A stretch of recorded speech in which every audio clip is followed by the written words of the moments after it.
Pete, there's the line in the film, it's in the trailer that just I think just makes me cry every time I hear it. The Buscemi line about heroes deserving to have families, and it's such a great line. And I was just interested to know from your perspective as you sat there as the character, and then also yourself hearing that line. Was there a difference in how? What did that line mean to you personally, just to hear that line said out loud by Buscemi, knowing it does tie into who you are as well? I think it made me really emotional. I think it's something that the character Scott and I both needed to hear because, I've been kind of living in this limbo, ever since my dad passed, just being unsure of, the whole entire situation. And, hearing that really hit me close to in the heart. And I even think that maybe Buscemi might have improv that. It was just Actually, that such line a, came from my therapist. oh, it did. Oh, My Wow. therapist said that not in talking about the movie. I was just talking about the story and Pete and wanting to be a good friend to Pete and trying to understand this situation. And we had a long talk about what Pete might be feeling. Yeah. And he said it. And yeah, I he didn't charge me more for it that week. Pete, one of the things that I loved about this film, I've been dealing with anxiety and depression since I was a kid. I've been on every medication you could ever think of, every SSRI, Zoloft, Prozac, everything. And I'm a married man now, and it's still affecting me every day. And it's hard to deal with mental health. And I love that you put that in this film, because it really helped me understand that everybody out there shouldn't be a stigma discussing mental health. I was just curious for you how cathartic it is to play that out in a film and how it affects you personally when you go home. Is there a cathartic element of feeling better or understanding it more as you play it out? absolutely. The one of the main goals of this film was to allow me to let go of a lot of my issues and, like, just put it all out there and have people, see it. So, I feel like a lot of people struggle with mental illness and anxiety and depression, and to bring light to it is something we really wanted to do, to let people know that they aren't alone. Yeah, I think the soundtrack in this film is brilliant. I was geeking out seeing Action Bronson show up because I'm a huge fan of his, and it made me so happy. I was curious, Pete, the shirts you wear in the film, are those actually yours? And did you get to actually choose aspects of the soundtrack? Because I felt like this was being curated by music that you love, and I loved the shirts and the music. Were those your choices? Yeah, a lot of the shirts and the music were my choice. Hmm. I really love Kid Cudi, and we have "Pursuit of Happiness" for the trailer, and it opens with "Just What I Am." And "One Headlight's" actually a song that me and Judd both really enjoy, and were important songs for both of our lives.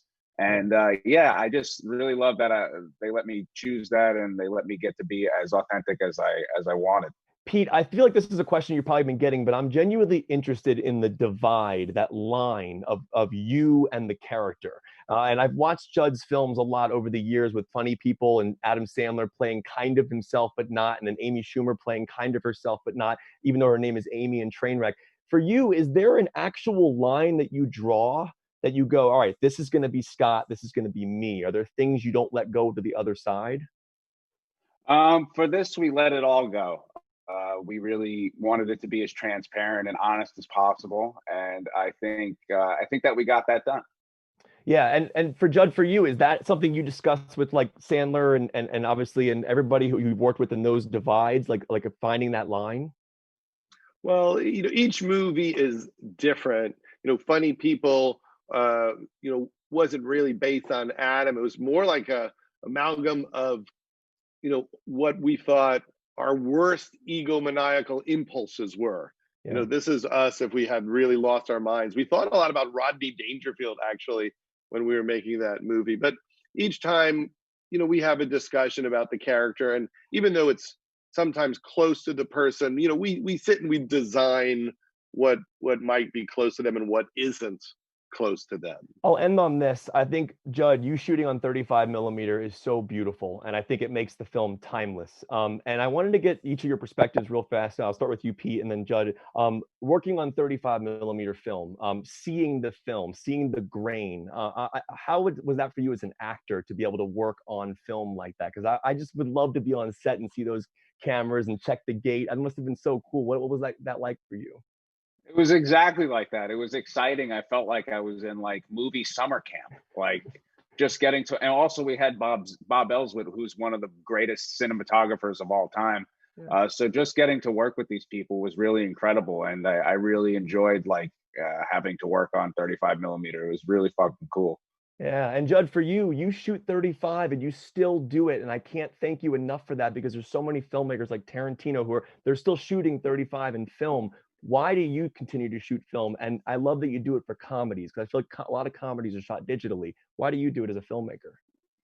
Well, I think that, sometimes digital is the appropriate way to go, but film should always be an option for filmmakers. It's very scary. There are times when people wonder if they'll be able to keep film processing going, because you need a certain amount of films to be shot on film Yeah. in order to keep those development places open. So I'm a big fan of it. We shot our TV show on HBO, Crashing on Film. And with this movie, we worked with Bob Ellswood, who shot There Will Be Blood and Boogie Nights, Michael Clayton. And I think just having him there made us think we better make a good movie, because he's going to do a good job. We got to do a good job with what we're doing, because we know he's going to make it look great. And I think anyone who thinks I got better as a director should understand that it's just that I hired Bob Ellswood.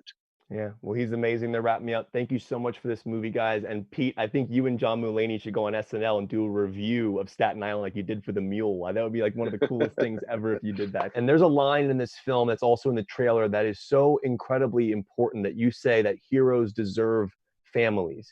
And I was just interviewing Judd and Pete about that, and Judd apparently got that line from his therapist. Which I thought was a really interesting anecdote. But I was interested for you as an actor, as you sit across from the character Pete's playing, but knowing what Pete's actually been through in his real life, even though his character's going through similar things as Scott. What did it mean for you to deliver that line, and what that line meant for you? I just think it's such a beautifully poetic piece of dialogue. I just consider it, the biggest privilege that I was, the character in the film that got to have that talk with Pete's character, but it's Pete. I may as well, it could have been me having the talk with Pete. And yeah, it's the kind of thing where, as I was doing it, I didn't want to dwell too much on it. We're making a movie, and I think the brilliance of what Judd and Pete did was to start that scene in such a humorous way, where we're all, joking around and busting each other's chops and telling stories and telling inappropriate stories, and then my character starts talking inappropriately about his dad, and I'm, sort of, hey, take it easy, but that's what, spurs Pete on. He wants to know more, because he wants to know his dad as a human being, and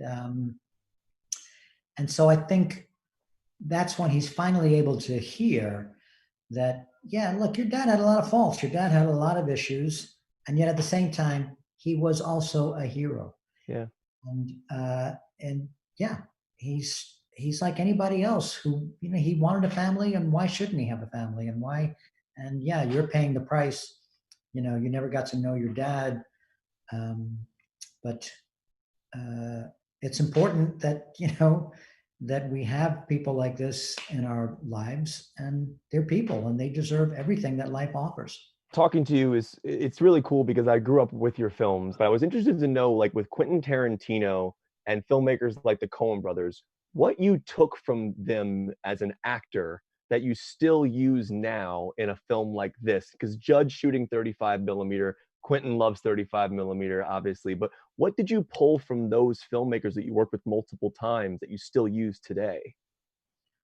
You just gave two great examples of filmmakers that I've worked with, Quentin and the Coen brothers, but also other filmmakers like Alexander Rockwell and Tom DiCillo, Robert Altman, that I think what all these filmmakers have in common, even though they make very different films, is the atmosphere that they create on set, which is they want actors to bring their best to it.